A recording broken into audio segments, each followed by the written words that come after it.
and years, my hope is that those impulses ultimately win out.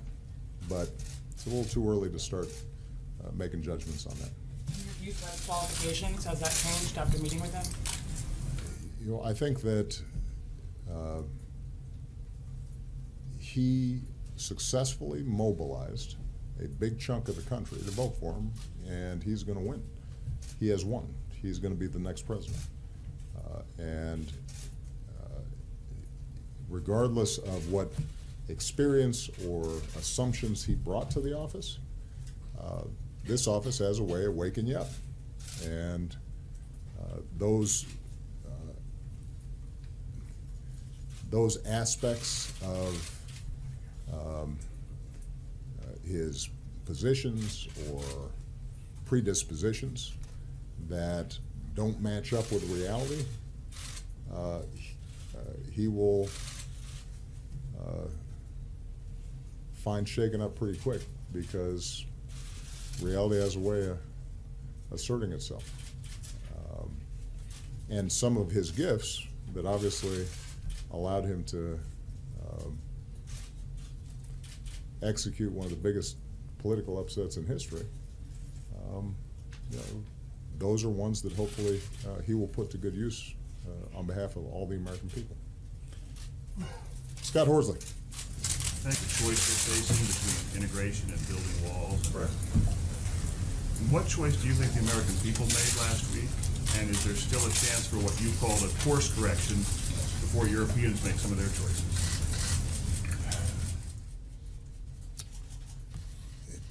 I think the American people recognize that the world has shrunk, that it's interconnected, that you're not going to put that genie back in the bottle. The American people recognize that their careers or their kids' careers are going to have to be more dynamic, that they might not be working at a single plant for 30 years, but they might have to change careers. They might have to get more education. They might have to retool or retrain. And I think the American people are game for that. They want to make sure that the rules of the game are fair. And what that means is that if you look at surveys around Americans' attitudes on trade, the majority of the American people still support trade. But they're concerned about whether or not trade is fair and whether we've got the same access to other countries' markets as they have with us. Is there just a race to the bottom when it comes to wages and so forth? Now, I made an argument, thus far unsuccessfully, that the trade deal we had organized, TPP, did exactly that it strengthened workers' rights and environmental rights, leveled the playing field, and as a consequence would be good for American workers and American businesses. But that's a complex argument to make when people remember plants closing and jobs being offshore. So part of what I think this election reflected was people wanting that course correction that you described, and the message around stopping surges of immigration, not creating new trade deals that may be unfair. I think those were themes that played a prominent role in the campaign. As we now shift to governing, my argument is that we do need to make sure that we have an orderly, lawful immigration process, but that if it is orderly and lawful, immigration is good for our economy. It keeps this country young, it keeps it dynamic. We have entrepreneurs and strivers who come here and are willing to take risks, and That's part of the reason why America historically has been successful. It's part of the reason why our economy is stronger and better positioned than most of our other competitors, is because we got a younger population that's more dynamic. When it comes to trade, I think, when you're governing, it'll become increasingly apparent that if you were to just eliminate trade deals with Mexico, for example, well, you've got a global supply chain. The parts that are allowing auto plants that were about to shut down to now employ double shifts is because they're bringing in some of those parts to assemble out of Mexico. And so it's not as simple as it might have seemed. And the key for us, when I say us, I mean Americans, but I think particularly for progressives, is to say your concerns are real, your anxieties are real. Here's how we fix them. Higher minimum wage, stronger worker protection so workers have more leverage to get a bigger piece of the pie. Stronger financial regulations, not weaker ones. Yes to trade, but trade that ensures that these other countries that trade with us aren't engaging in child labor, for example. Being attentive to inequality and not tone deaf to it, but offering prescriptions that are actually going to help folks in communities that feel forgotten. That's going to be our most important strategy. And I think we can successfully do that. People will still be looking to the United States. Our example will still carry great weight.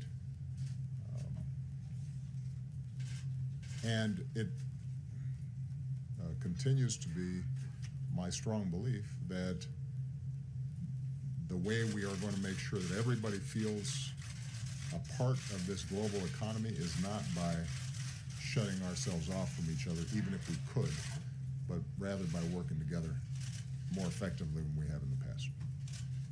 Martha Raddatz. Thanks, Mr. President.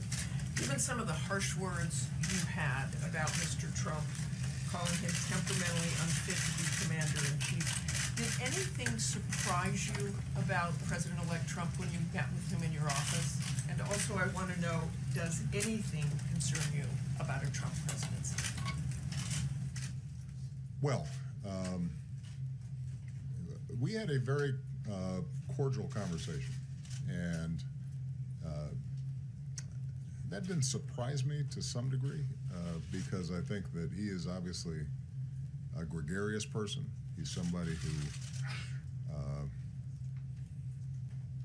I think likes to mix it up and to have a vigorous debate.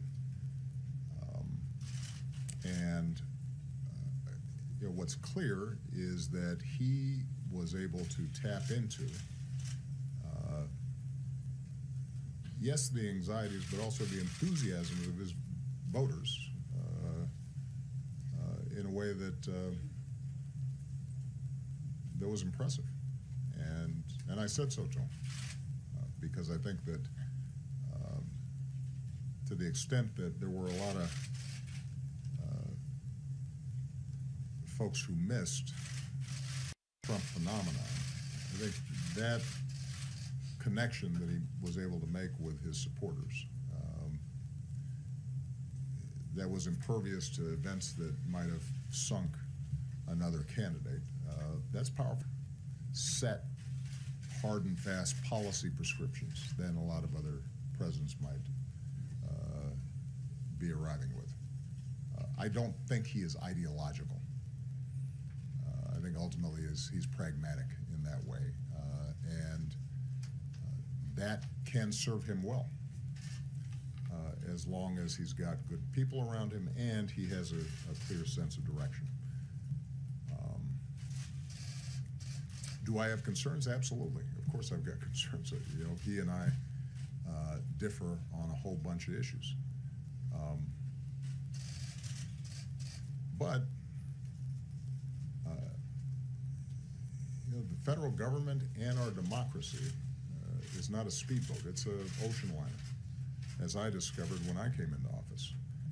It took a lot of really hard work for us to make significant policy changes, even in our first 2 years when we had larger majorities than Mr. Trump will enjoy when he comes into office. And one of the things I advised him to do was to make sure that before he commits to certain courses of action, he's really dug in and thought through how various issues play themselves out. I'll use a obvious example where we have a difference, but it'll be interesting to see what happens in the coming year, and that's the Affordable Care Act. So obviously this has been the holy grail for Republicans over the last 6-7 years, was we got to kill Obamacare. Now, that has been taken as an article of faith, that this is terrible, it doesn't work, and we have to undo it. But now that Republicans are in charge, they got to take a look and say, let's see, we got 20 million people who have health insurance who didn't have it before. Healthcare costs generally have gone up at a significantly slower rate since Obamacare was passed than they did before, which has saved the federal treasury hundreds of billions of dollars.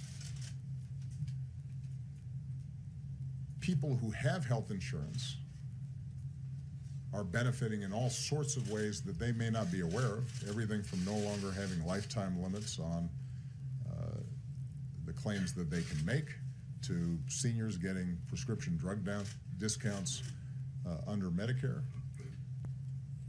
Are you going to just kick them off and suddenly they don't have health insurance? And in what ways are their lives better because of that? Are you going to repeal the provision that ensures that? How are you going to replace it? Are you going to change the policy that kids can stay on their parents' health insurance plan until they're 26?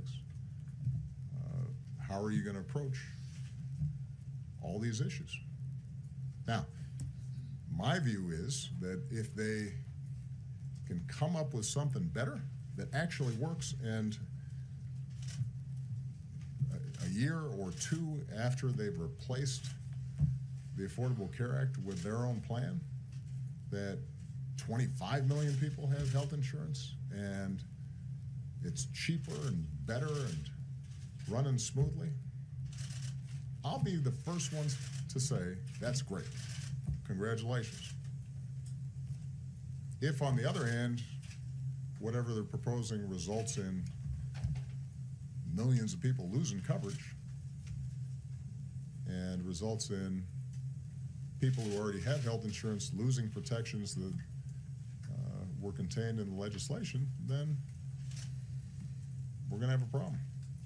And I think that's not going to be unique to me. I think the American people will respond that way. So I think on a lot of issues, what you're going to see is now comes the hard part. Now is governance. We are going to be able to present to the incoming administration a country that is stronger, a federal government that is working better and more efficiently, a national security apparatus that is both more effective and truer to our values, energy policies that are resulting in not just less pollution, but also more jobs. And I think the president-elect rightly would expect that he's judged on whether we improve from that baseline. And on those metrics or things get worse. And if things get worse, then the American people will figure that out pretty quick. And if things get better, then more power to them. And I'll be the first to congratulate him. Mr. President, you had talked specifically about his temperament. Do you still have any concern about his temperament? As I said, because Athena asked the question, whatever you bring to this office has a habit of magnifying and pointing out, and hopefully then you correct for it. This may seem like a silly example, but I know myself well enough to know I can't keep track of paper. I am not well organized in that way. And so pretty quickly, after I'm getting stacks of briefing books coming in every night, I say to myself, I've got to figure out a system because I have bad filing, sorting, and organizing habits. And I've got to find some people who can help me keep track of this stuff. Now, that seems trivial, but actually it ends up being a pretty big piece of business. I think what will happen with the president-elect is there are going to be certain elements of his temperament that will not serve him well unless he recognizes them and corrects them. Because when you're a candidate and you say something that is inaccurate or controversial, it has less impact than it does when you're president of the United States. Everybody around the world's paying attention. Markets move. National security issues require a level of precision in order to make sure that you don't make mistakes. And I think he recognizes that this is different. And so do the American people. All right, I'm going to take just a couple more questions and I get out of here. Nadia Bobasi. Thank you, Mr. President. President-elect Trump threatened to unravel the Iran nuclear deal, which your administration worked very hard to achieve. What would your concern if he alters part of it, and what will your advice be, considering that he said he's open to your advice? And on Syria, sir, the Syrian regime now is threatening Aleppo with massive onslaught. You talked passionately a few years back about Benghazi, and you warned against the killing of civilians there. Many people criticize your administration for the shortcoming in the Syria policy. Are you willing to let Aleppo fall under your watch? And how do you react to President-elect Trump's statement that you won't support the Syrian opposition? Thank you. Iran is a good example of the gap, I think, between some of the rhetoric in this town, not unique to the president-elect, and the reality. I think there was a really robust debate about the merits of the Iran deal before it was completed. And I actually was pretty proud of how our democracy processed that. It was a serious debate. I think people of goodwill were on both sides of the issue. Ultimately, we were able to persuade members of Congress and the public, at least enough of them, to support it.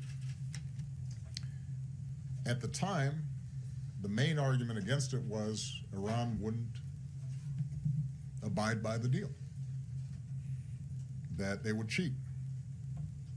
We now have over a year of evidence that they have abided by the agreement. That's not just my opinion. It's not just people in my administration. That's the opinion of Israeli military and intelligence officers who are part of a government that vehemently opposed the deal. So my suspicion is that when the president-elect comes in and he's consulting with his Republican colleagues on the Hill that they will look at the facts. Because to unravel a deal that's working and preventing Iran from pursuing a nuclear weapon would be hard to explain, particularly if the alternative were to have them freed from any obligations and go ahead and pursue a weapon. And keep in mind, this is not just an international agreement between us and the Iranians. This is between the P5+1, other countries, some of our closest allies. And for us to pull out would then require us to start sanctioning those other countries in Europe or China or Russia that were still abiding by the deal, because from their perspective, Iran had done what it was supposed to do. So it becomes more difficult, I think, to undo something that's working than undo something that isn't working. And when you're not responsible for it, I think you can call it a terrible deal. When you are responsible for the deal and preventing Iran from getting a nuclear weapon, you're more likely to look at the facts. That is going to be true in other circumstances. For example, the Paris Agreement. Obviously, there's been a lot of talk about the possibility of undoing this international agreement. Now, you've got 200 countries that have signed up for this thing. And the good news is that what we've been able to show over the last 5, 6, 8 years is that it's possible to grow the economy really fast and possible to bring down carbon emissions as well. It's not just a bunch of rules that we've set up. You've got utilities that are putting in solar panels and creating jobs. You've got the big three automakers who have seen record sales and are overachieving on the fuel efficiency standards that we set. Turns out that people like not having to fill up as often and save money at the pump, even if it's good for the environment. You've got states like California that have been moving forward on a clean energy agenda, separate and apart from, you now have significantly less than 100 people there. There are some additional transfers that may be taking place over the next 2 months. There is a group of very dangerous people that we have strong evidence of having been guilty of committing terrorist acts against the United States, but because of the nature of the evidence, in some cases, that evidence being compromised, it's very difficult to put them before a typical Article III court. And that group has always been the biggest challenge for us. My strong belief and preference is that we would be much better off closing Gitmo, moving them to a different facility that was clearly governed by U.S. jurisdiction. We'd do it a lot cheaper and just as safely. Congress disagrees with me, and I gather that the President-elect does as well. We will continue to explore options for doing that, but keep in mind that it's not just a matter of what I'm willing to do. You know, one of the things you discover about being president is that there are all these rules and norms and laws, and you got to pay attention to them. And the people who work for you are also subject to those rules and norms. And that's a piece of advice that I gave to the incoming president. I am very proud of the fact that we will knock on wood, lead this administration without significant scandal. We've made mistakes, there have been screw-ups, but I will put the ethics of this administration and our track record in terms of just abiding by the rules and norms and keeping trust with the American people, I will put this administration against any